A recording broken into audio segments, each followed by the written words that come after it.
Hi, I'm Dustin Abbott, and I'm here today to give you my standard review of the new Tamron 17-70mm Di3A VC RXD lens.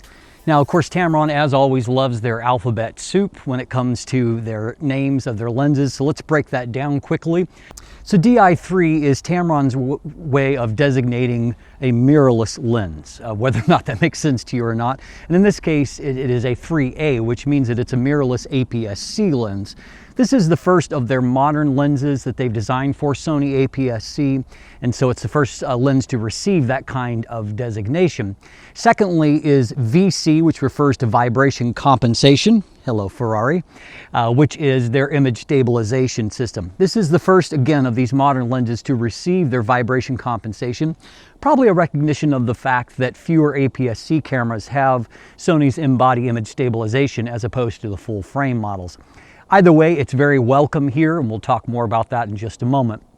Finally, RXD is a reference to their rapid extra something stepping drive, and so they're very effective, very good focus system here, which I've been a fan of, and every execution of it that I've seen thus far, it delivers fast, accurate, quiet results, and that's the case here as well, as we'll see in just a moment.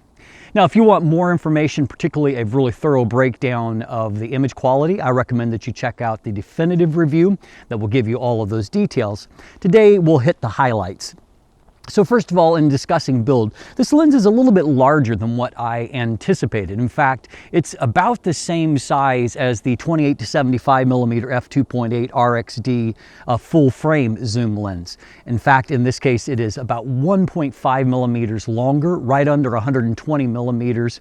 It does have the standard 67mm front filter thread that we have seen on all of these Tamron lenses for Sony in the modern era. And it's about 74.5 millimeters in diameter. The weight comes in at 525 grams, which makes it the heaviest of the competing lenses from Sony, but not necessarily by a large margin over the 16-55mm f2.8 G, which is only the real natural competition for this lens on Sony. And in that case, the G lens is about 29 grams lighter. So, I mean, probably not enough for you to really notice much in the field.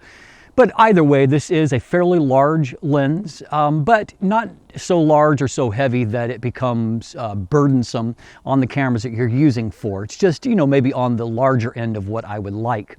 I think the Tamron has done that, however, because they're giving you a little bit more than any of the competing lenses. This is a bigger zoom range, you know, 17-70mm. It has a constant maximum aperture, and it has an image stabilizer. And so when you compare to the Sony, it's a bigger zoom range, same maximum aperture, but the Sony doesn't have an image stabilizer built in. So all things considered, I think that you've got, as far as the weight goes, a fairly moderately weighted lens that is still going to be highly portable, and it won't be any kind of issue for you to use it all day, I don't think. What we have also got, as has been the case with these Tamron lenses, is that you have a nice build, including good weather sealing gasket at the lens mount, fluorine coating on the front element, about 7 seal points inside, so that's great. What you don't have is any kind of external features, and primarily no switches, which in this case you're not only missing out on an AF/MF switch, but you don't have an automatic on-off there for the vibration compensation. So you're going to have to control that from within the camera. A little bit of a pain, I would say, and so I will dock them on that. The exterior is, you know, good grade of engineered plastics. Everything is tough and durable, it seems like, and I've been using the 28-75 since it came out on a very regular basis. I've had zero problems with it in terms of the build quality, and considering it's been the top-selling lens in the world since its release, there's a lot of people out there that are using it, and I haven't heard any kind of widespread complaints over build-related issues. So I think that Tamron is doing just fine with what we're getting here, with a good compromise between giving you a lot of good internals, howbeit in a fairly plain wrapper in this case. What is effective here is the vibration compensation. Now, in this case, I've reviewed it on a camera that does have in-body image stabilization, so it's hard to separate out, you know, what the IBIS is doing and what the VC is doing. Nonetheless, I was able to get good results. For example, this shot, even at close focus distances, was handheld at 1/4 of a second, 70 millimeters, so that is a 105 millimeter equivalent. And as you can see, it's nice and stable. That's about a 5-stop stabilization assistance there, and so a good nice result there. You could probably push it further than that. I don't do a whole lot of that because I don't see that there's a lot of practical applications for it. What I did see, however, is that it was very effective for hand-holding video, particularly for static shots. You know, gives you a nice stable platform for that. But also even when walking, as you can see here, it's not gimbal smooth, but it's much smoother than what you would get without the image stabilization. And so I think that they've done a pretty good job in the execution of this here as well.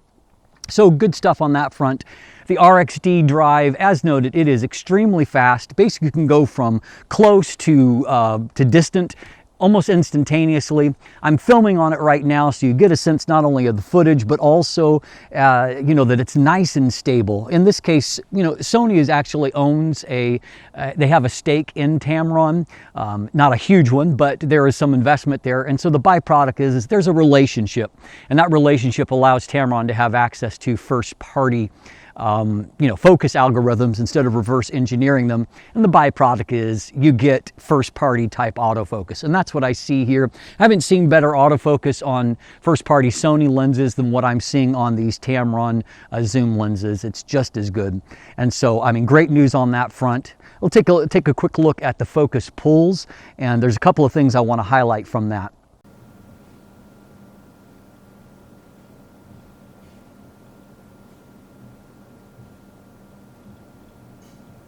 So first of all, I mean, obviously very smooth, quiet, and confident. There's no noise there that the mic can pick up in terms of focus, and that's what I found in the field. I never heard any focus noise. It's great.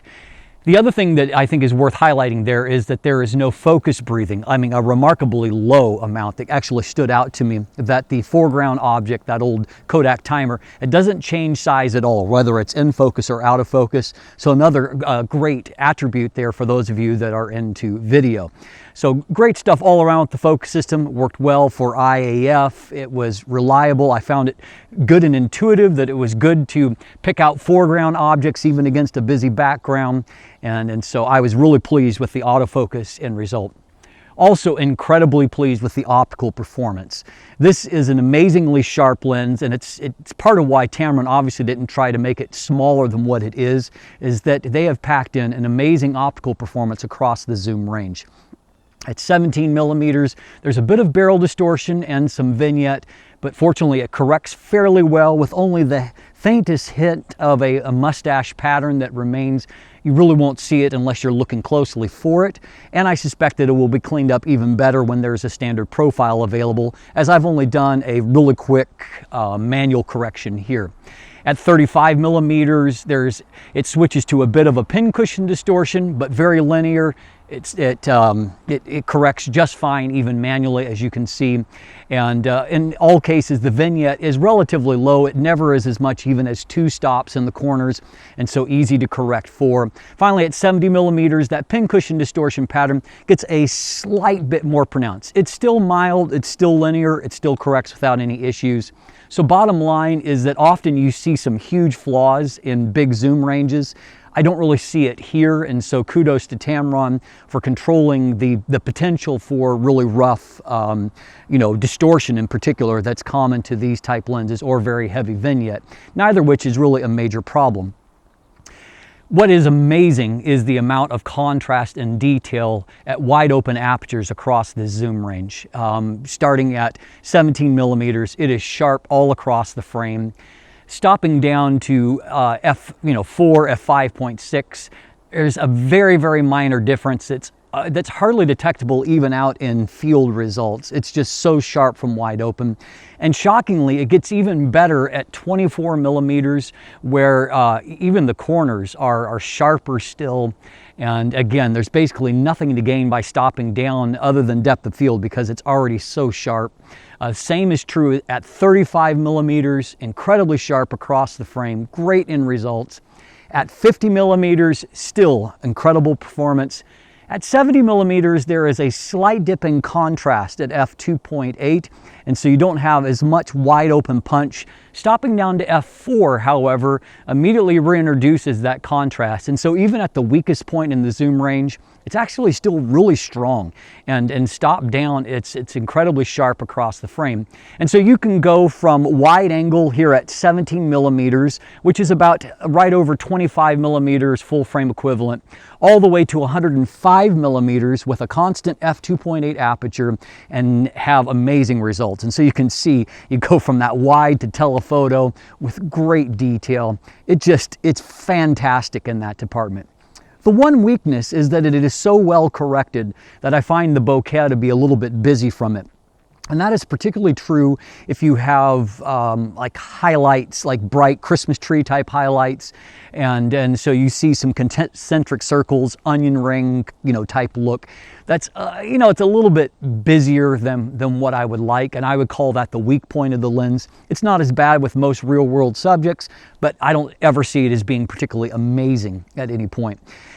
So that's what I would consider the weakness. Again, flare resistance very strong. It has Tamron's premium B-bar coatings, and it shows. It's very resistant to losing any kind of contrast, even with extremely bright sun. A bright winter day like that with all the light reflecting off the bright snow is incredibly bright, but you can see that it handled it really, really well, either wide open or stopped down.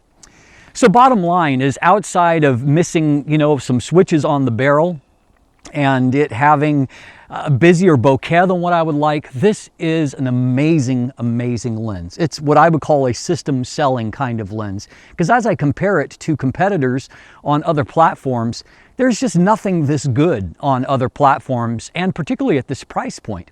I really like the Fuji 16-55 millimeter f2.8, but that lens is larger, heavier, does not have image stabilization, and it's not as optically good as this lens, and it costs $400 more. The Sony 16-55 millimeter f2.8, $600 more. And there really isn't anything equivalent on Canon or Nikon specifically for APS-C.